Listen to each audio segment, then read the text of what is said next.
Bonjour à toutes, bonjour à tous. Aujourd'hui, présentation d'une Peugeot 206 1.4 litre génération. Donc les générations étaient les toutes dernières 206 disponibles à la vente avant le remplacement par les E206 Plus et les 207 Plus. Sur les dernières 206, on avait des gammes simplifiées avec du moteur 1 litre 1 essence en boîte manuelle, de l'1 litre 4 essence boîte manuelle et de l'1 litre 4 HD également en boîte manuelle en 3 et 5 portes. Là on a affaire à une 5 portes 1 litre 4 essence de couleur noire. Donc les générations elles ont rien de très particulier par rapport aux autres 206 du point de vue extérieur. En tout cas des 206 restylés en 2003. Hormis le petit logo sur la porte spécifique 206 génération et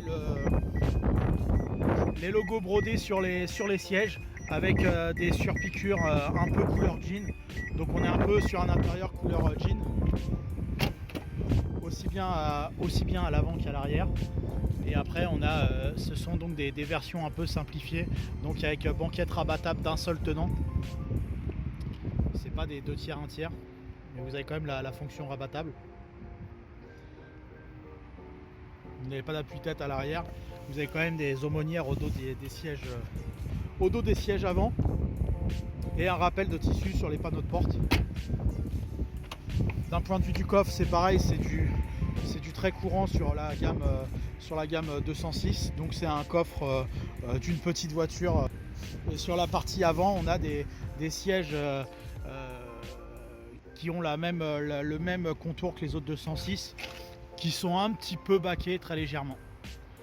Et après au niveau de l'équipement intérieur, donc on a une climatisation optionnelle, climatisation manuelle. On dispose également du régulateur de vitesse optionnel sur les générations. Donc la commande est à gauche, c'est une commande qui ressemble pratiquement à la commande de l'autoradio qui est à droite, juste devant la clé de contact.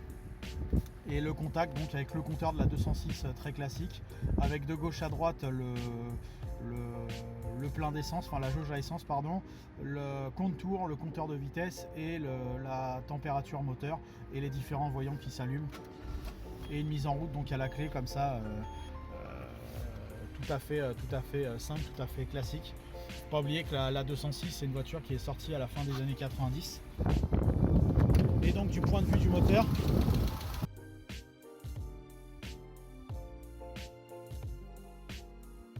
également on a vu monter sur toutes les versions possibles et imaginables de Peugeot et Citroën dans les années 80, 90 et 2000, dans plein de puissances différentes.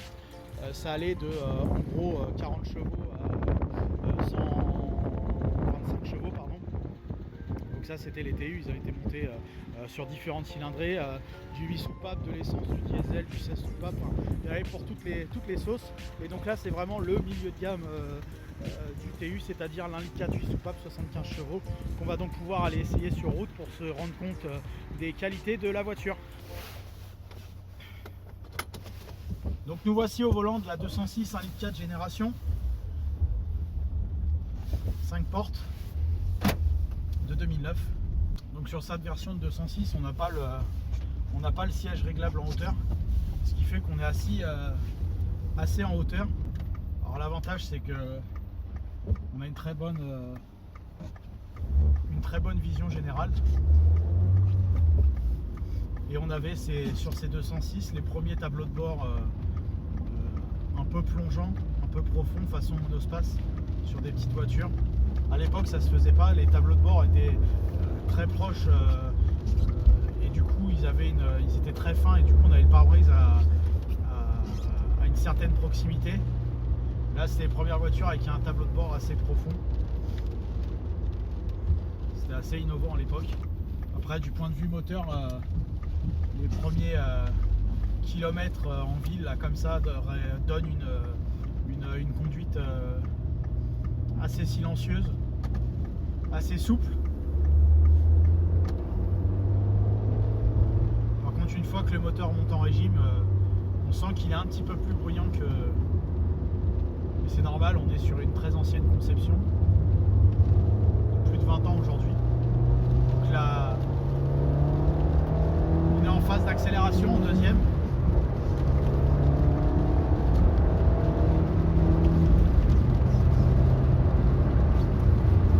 Jusqu'à 100-110 km/h, on a une qualité comparable d'accélération comparable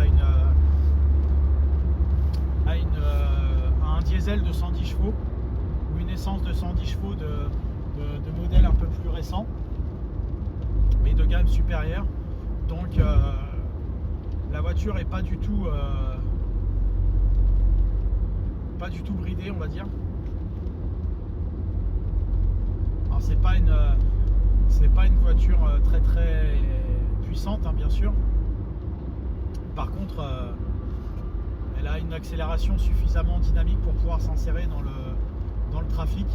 Le moteur, passer les 5000 tours minute, il est assez poussif, alors que la zone rouge démarre à 6500 tours approximativement, mais au-dessus de 5000 tours on sent qu'il n'a plus rien à donner, donc il n'est pas nécessaire de le pousser dans ses retranchements. Par contre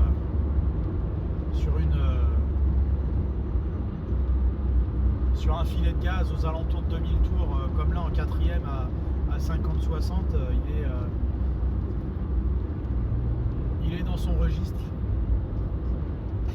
Là en cinquième à 60 en côte, il donnait pas mal de vibrations.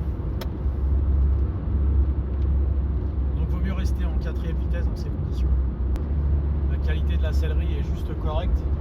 Alors on sent, comme je disais tout à l'heure, que les sièges étaient un peu semi-baquets.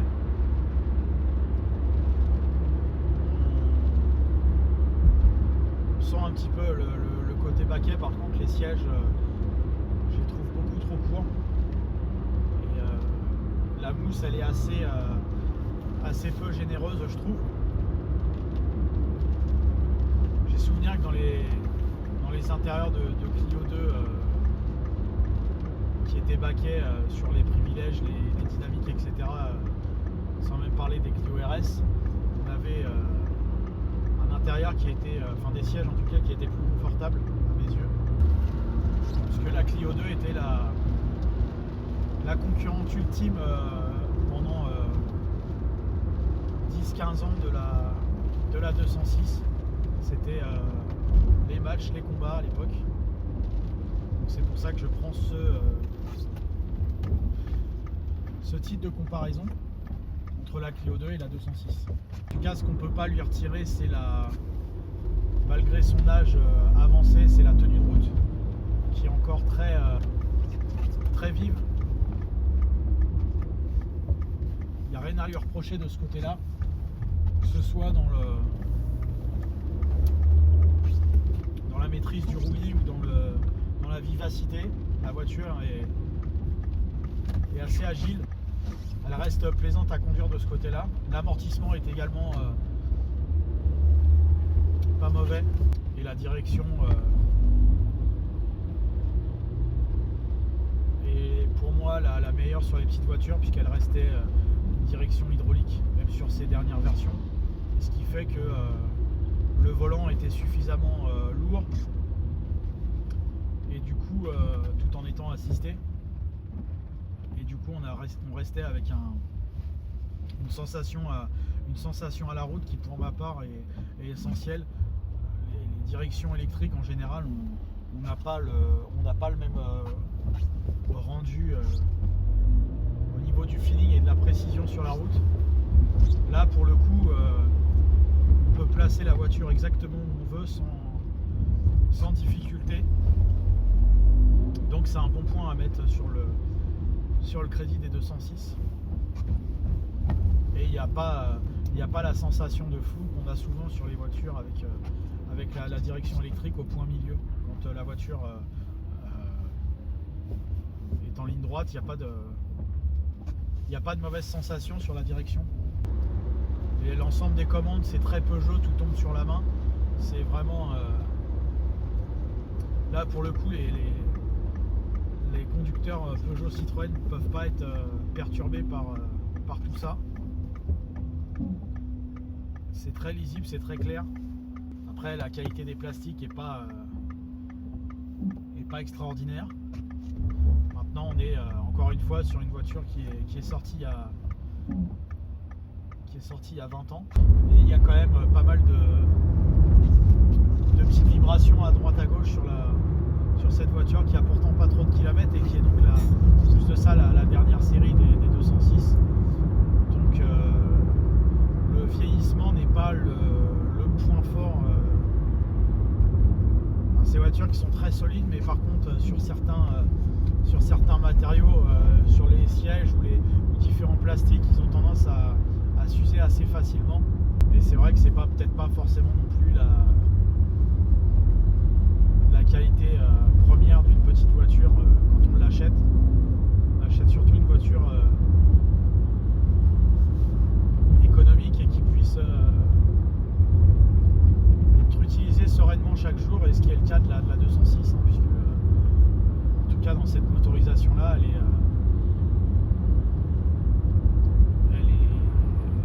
aussi bien recommandée du point de vue de la conduite que de la facilité d'entretien et de réparation et de la fiabilité. Donc globalement c'est un bon choix pour les choix que je viens d'énoncer, également parce que la tenue de route est bonne, l'amortissement est bon, la direction aussi. Et après les défauts qu'on va lui trouver, ça va être essentiellement sur la qualité de la finition, les sièges que je trouve pas terrible. C'est loin d'être la petite voiture la plus confortable. On en trouve des mieux, surtout au prix où sont vendus les 206 qui bénéficient d'une excellente réputation. Du point de vue du confort des sièges, c'est un défaut. C'est un défaut clair sur les 206 pour moi. Puis après la qualité de finition, voilà,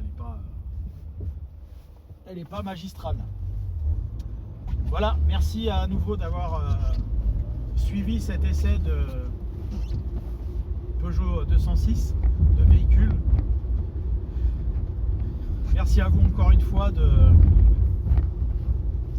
vous être abonné. Ceux pour qui vous n'êtes pas passé par la case abonnement, faites-le s'il vous plaît. C'est très gentil de votre part. N'hésitez pas à commenter, à aimer également pour avoir accès aux nouveautés que je pourrais poster sur la chaîne YouTube Le Garage PTS. Merci à vous, à bientôt.